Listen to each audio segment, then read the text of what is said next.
Hola muchachos, bienvenidos a un nuevo video de la serie de Python. En esta oportunidad empezaremos a hablar sobre las funciones.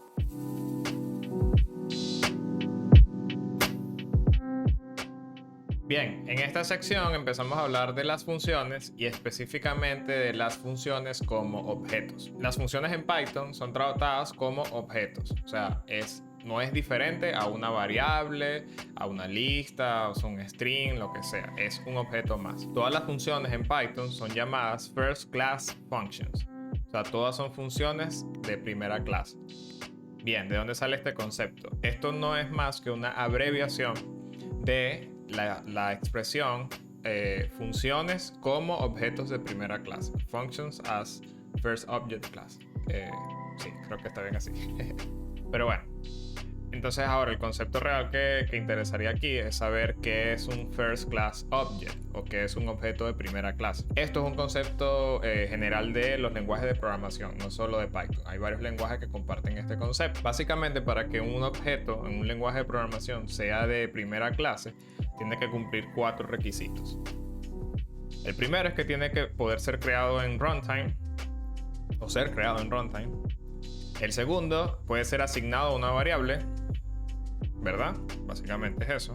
O dice aquí, or element in a data structure. El tercero es que puede ser pasado como argumento a una función. Y el cuarto es que puede ser retornado como un resultado de una función. Esto no es rocket science. Esto lo hacemos todo el tiempo, ¿verdad? Por ejemplo, un string, digamos una variable que contenga un string, una cadena, es un objeto de primera clase porque cumple con todas estas 4 condiciones. Puede ser creado en runtime o es creado en runtime. Puede ser asignado a una variable. Puede ser pasado como argumento de una función y puede ser retornado. Esto no es nada del otro mundo. Ahora, las funciones también pueden ser asignadas a una variable. Son creadas en runtime. Pueden ser pasadas como argumento de una función y pueden ser retornadas como resultado de una función. Esto convierte a las funciones en Python en objetos de primera clase. Entonces, si ya sabes este concepto, pues todo esto te hace mucho sentido. Si no, vamos a ver un ejemplo aquí muy sencillo. Tenemos esta función que lo que hace es retornar el factorial de un número utilizando el approach recursivo, ¿verdad? Ok, ahí hicimos un corte porque me di cuenta que había dejado la ejecución de todos los boxes, porque yo siempre los ejecuto para ver que funcionen antes de grabar estos videos, y si los dejo ahí pues va a ser como una especie de spoiler y no es la idea. Entonces ahora sí seguimos. La función factorial. En este caso vamos a calcular el factorial de 10. Bueno, este número aquí gigante. Nada nuevo, ¿no? Una función retorna, bueno, esto que estamos viendo aquí, una approach recursivo. Ahora, por ejemplo, fíjense que factorial es una función. Y nosotros podemos utilizar la misma sintaxis, digamos, sabiendo que esto es un objeto, para acceder a alguna propiedad que tengan las funciones. Por ejemplo, esta propiedad doc es una propiedad que te devuelve como una especie de documentación de la función. En este caso es lo que nosotros colocamos aquí, una especie de docstring. Bien, si colocamos esto, fíjense que el tipo es function. Esto antes, no sé exactamente en qué versión dejó de pasar, pero esto antes decía class function, haciendo alusión a que esto era un objeto, o sea, venía de una clase. Ahora, lo que estábamos hablando, factorial es una función definida aquí arriba y bueno, fue definida en runtime, ¿verdad? Tenemos este requisito cumplido, y luego podemos decir que puede ser pasada como argumento, puede ser guardada en una variable.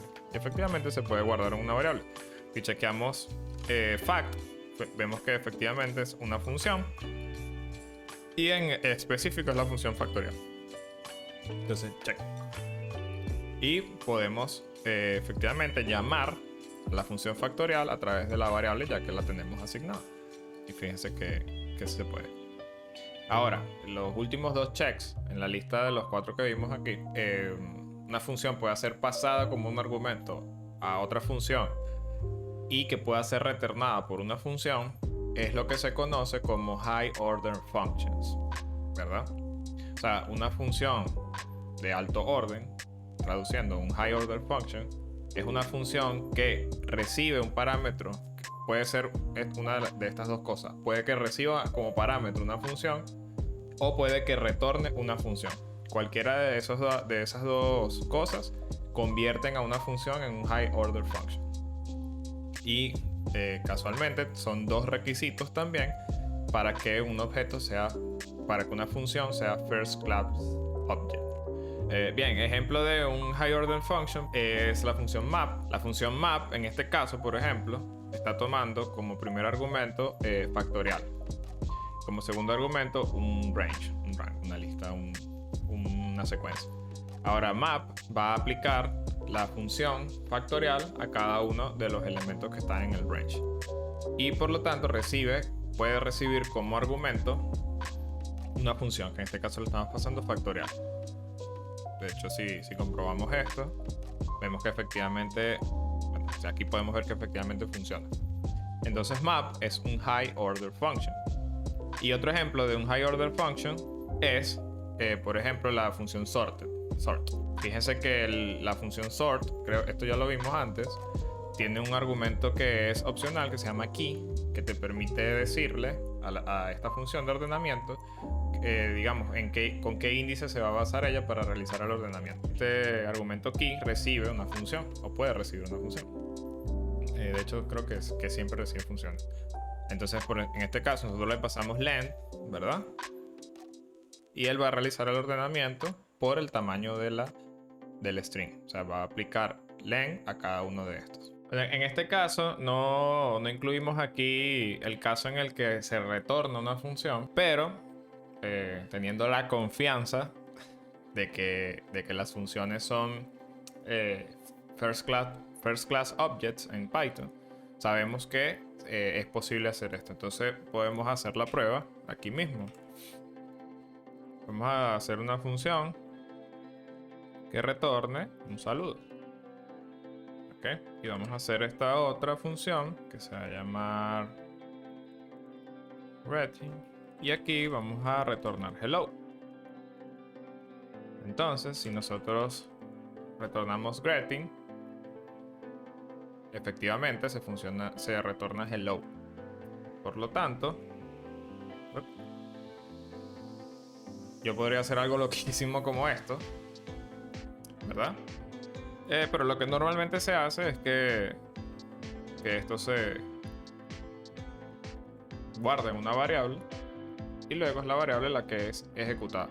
Esto es una práctica bastante común si tú vienes de JavaScript. Es algo que se usa todo el tiempo. O sea, el concepto de, por ejemplo, callback en JavaScript es muy utilizado, donde se le pasa como argumento de una función un callback y dentro de esa función se ejecuta el callback, por ejemplo. Entonces, en JavaScript el concepto de high order function es bien importante. Quizás en Python tiene un poquito menos de notoriedad. Bueno, esto lo incluye aquí el autor. Estas son funciones, digamos, reductoras, que se llaman así, que básicamente lo que por ejemplo, all, si tú le pasas un iterable, él te va a retornar true si todos los valores del iterable son verdaderos. Y bueno, ahí es un poquito confuso porque esto sería, digamos, se evalúa cada elemento que contenga la secuencia y si cada valor es evaluado a true, se devuelve true. Por ejemplo, en el caso del string, la condición para que un string sea true es que tenga algún valor, o sea, tenga un len mayor a 0. Si es un string vacío, como este, va a retornar false. Por lo tanto, si hacemos all the fruits, va a retornar false. La contraparte de esa función es any, que va a retornar true si al menos uno de los elementos es evaluado a verdadero. Entonces, bueno, eso es como un pequeño datico ahí entre todo este tema. Ahora sí volvemos. Las funciones anónimas. Las funciones anónimas en JavaScript es súper importante el concepto. De hecho, digamos, el desarrollo web moderno, por ejemplo en React, está basado en su totalidad en funciones anónimas y en High Order Functions. Fíjense, si seguramente algunos de ustedes manejan JavaScript, en JavaScript, en React se hace mucho esto. Básicamente en JavaScript, esto es lo que bueno, especialmente en React, esto es lo que llamamos un componente. Esto es lo que se le conoce como Functional Component. Básicamente, fíjense que aquí estamos declarando una variable y le estamos asignando una función. Por lo tanto, esto es un Higher Order Function. Y a su vez, esta función que estamos declarando aquí es una función anónima. Fíjense que esto no tiene nombre. Entonces, las funciones anónimas son bastante utilizadas en JavaScript, pero en Python no tanto. La manera en la que declaramos una función anónima es utilizando el keyword lambda, que ya hemos hablado de él. Y el keyword lambda, una función que no permite modificación, simplemente permite retornar algo. Entonces realmente no es muy flexible.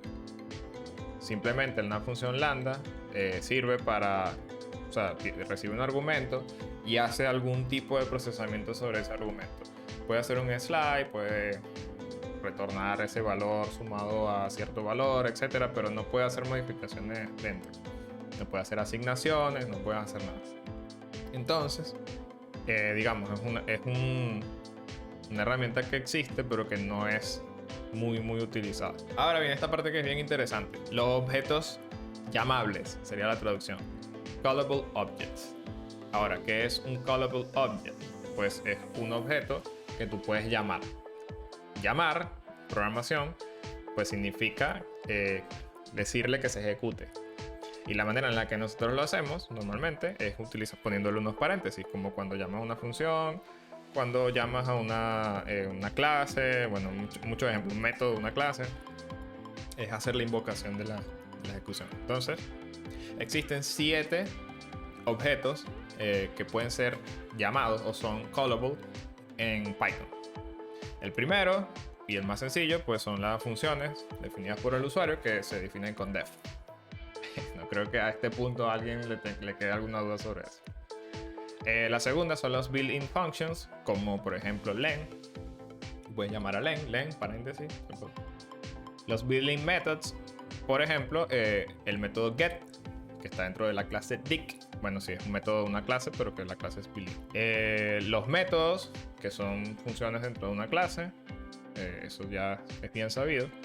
Las clases también son objetos callable, porque si lo recuerdan, no existe el keyword new para los que vienen de PHP, Java, C++. No existe el keyword new. Cuando tú instancias una clase, tú literalmente llamas a la clase. O sea, pones el nombre de la clase y pones 2 paréntesis.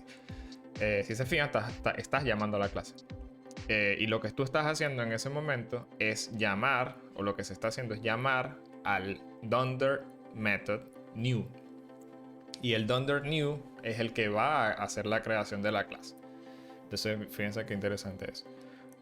Las instancias de la clase, por ejemplo, si tú implementas el dunder call, literal, dunder call, si se llama así, tú puedes hacer que tu clase, tu objeto, sea llamable.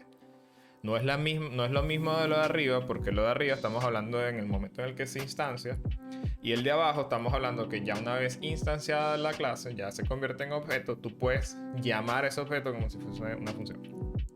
Y lo último son las funciones generadores que hemos visto, por ejemplo, range. Bueno, no estoy seguro si range es una función generadora, pero ustedes me entendieron. Ahora, vamos a ver, digamos, de estos casos, los más raros, sin duda alguna, son el 5 y el 6. Creo que en esta oportunidad vamos a ver solamente el caso 6, o vamos a ahondar un poquito más allá. En este caso tenemos una clase que se llama Bingo Cage, que creo que es básicamente para jugar bingo. Una máquina donde pones las pelotitas del bingo. Y tenemos items, que es una lista que se pasan cuando se inicializa o cuando se instancia la clase. Y básicamente se selecciona o se ordena de manera aleatoria esos items. ¿Okay? Y ahora la función pick va a tratar de sacar una de esas una de las pelotas. Y si no puede, pues va a levantar un lookup error porque ya no existe ninguna pelota dentro del cache. Ahora, lo interesante aquí es que implementamos el dunder call que les explicaba. Y aquí es donde realmente vamos a llamar a la función, al método pick. Entonces fíjense que aquí instanciamos nuestro bingo cache, aquí instanciamos nuestro bingo cache, ¿verdad? Y le pasamos 0, 1, 2. Y luego podemos llamar al método pick directamente porque este método, bueno, está ahí público y cumple su función bien, ¿no? Pero lo bonito es que nosotros también podríamos hacer, fíjense que bingo es el objeto de la clase bingo cache y nosotros podemos llamarlo literalmente como si fuese una función. ¿Por qué es esto posible? Porque implementamos el dunder call. Y si por ejemplo utilizamos este building function que trae el lenguaje que se llama callable, podemos comprobar si un objeto es callable o no, o es llamable o no. Con esta pequeña función dir nosotros podemos saber todas las propiedades que tiene factorial. Bueno, en este caso factorial, si se recuerdan, está aquí arriba, es la función que definimos. Factorial es una función. Como dijimos que era un objeto, pues bueno, y vimos aquí el doc, pues esto nos permite ver todas las propiedades que tiene. Y fíjense que tiene muchísimas, ¿verdad? Bueno, muchas de estas son dunders. Que bueno, eso nos da a entender que efectivamente una función no es más que una clase, o hay una clase detrás de ella. Pero el autor hace este pequeño snippet para saber cuáles son realmente los que son únicos de una función, que no se comparten entre todos los objetos definidos por el usuario en Python. Y este es el resultado: notations, code, closure, code default, get, etcétera, etcétera, etcétera, etcétera. Estas cosas son, digamos, son bien utilizadas cuando vas a hacer cositas un poquito más complejas, donde tienes que entender algunas cosas de cómo se está manejando la función que estás utilizando, pero en el día a día normalmente no se utiliza. Y bueno, eso es todo por el video de hoy. En el próximo video no tengo ni idea de qué viene, pero estoy seguro que va a estar genial. Espero que estén disfrutando esta serie. He visto buenos comentarios. Parece que les está gustando. Todavía queda bastante contenido por recorrer en el libro. Bueno, espero que se queden hasta el final. No sé cuántos videos iremos a hacer, pero sé que van a ser muchísimos. Y espero que se queden ahí hasta el final. Entonces nos vemos en uno próximo.